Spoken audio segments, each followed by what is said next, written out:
My name is Sarah Low. I'll be contesting in Nee Soon this year, and I look forward to your support.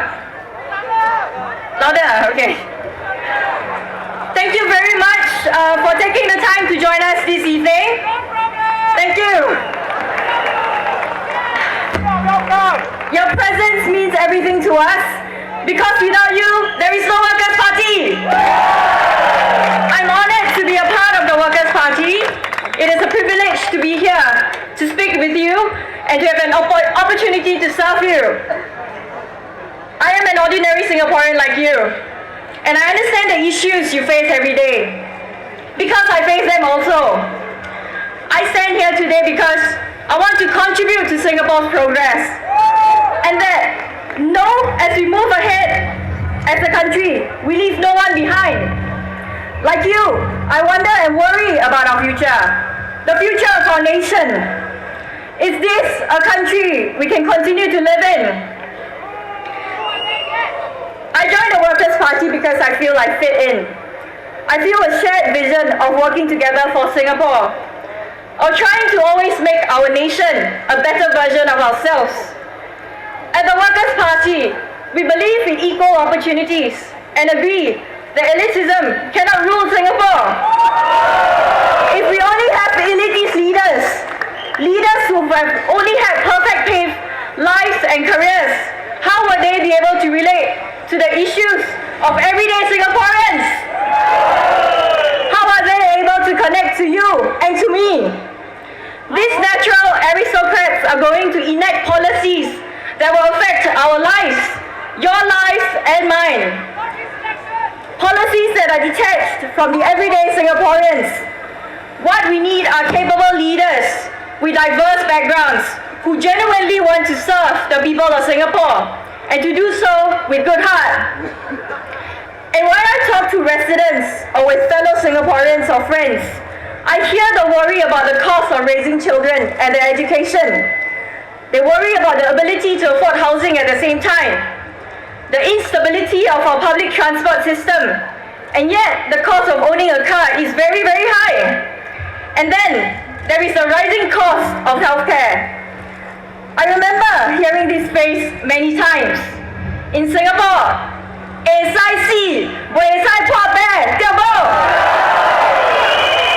sounds funny, but it is also very sad. Worst of all, it is true. Is this what Singapore has become? The third richest country in the world on per capita terms, but everyday Singaporeans who call this nation home are unable to afford living here.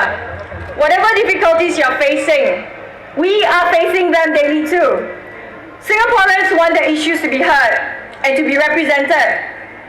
Many voters have shared with me that they are not happy with the PAP. They find it tough to live in Singapore.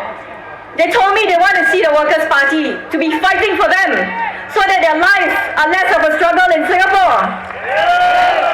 So what stops them from voting more of us into Parliament? It is fear. The fear of being found out as supporting the Workers' Party.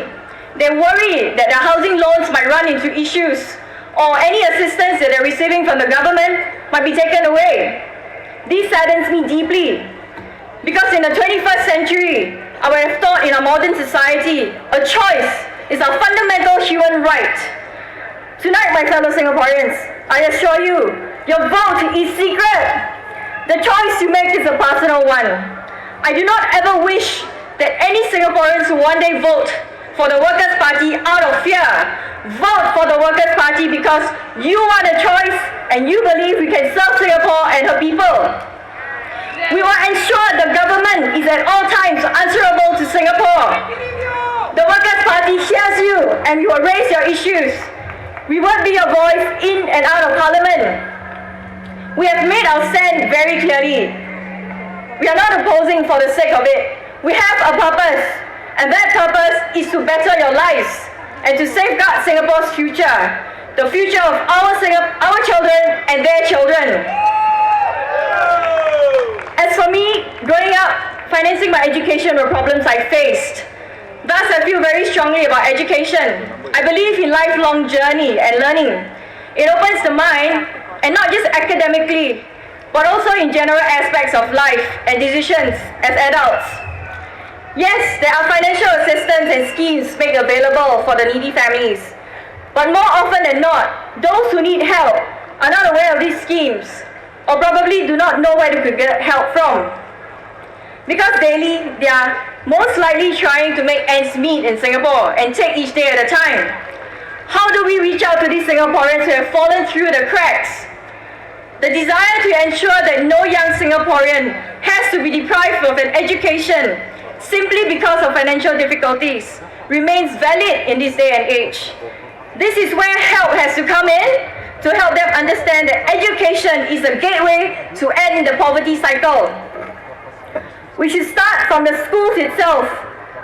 In the Workers' Party Manifesto 2015, we see social inequality as a challenge to be tackled and not as an inevitable outcome of globalization. We are proposing for equitable funding for schools so as to mind the school quality gap. There is a gap in disposable funds between elite and neighborhood schools. This is because elite schools usually charge higher fees, enjoy greater economies of scale, and have a wealthy alumni. As a result, these schools offer more varied sports and enrichment programs, thus producing more well-rounded students. We therefore propose neighborhood schools receive additional government funds in order to ensure all schools are adequately funded to become good schools as well. And apart from education itself, I also share a soft spot for the elderly. I love my late grandmother very much. My heart breaks when I see a frail old man clearing the many plates in a food court, or an old lady bending over collecting cardboards.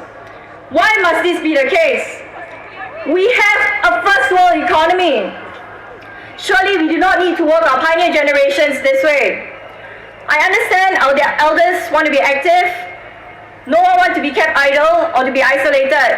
But surely this back-breaking activities makes more sense for the pioneer generation. They've done their part in contributing and shaping Singapore into what we are today. Surely we can afford to take better care of them. If they insist on being self-sufficient, let's support them by providing jobs which is more manageable for their age and physical abilities. That is why we propose a lower CPF payout. Eligibility in our manifesto also, we improve our retirement adequacy. We propose to lowering the CPF payout to age 60 years old. This will give CPF members the option to start receiving CPF monthly payouts earlier if they need to, instead of having to wait till age 65. The payout eligibility age should be delinked from the retirement age and the re-employment age as well. This will provide members with more assurance of what they are wanting to do with their money, regardless of their employment status.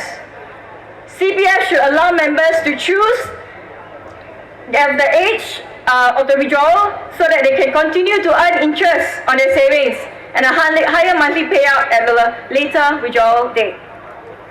Lastly, I would like to share with you, in July this year, Dr. Ng Eng Hen was interviewed by the Straits Times. Do you know what he said?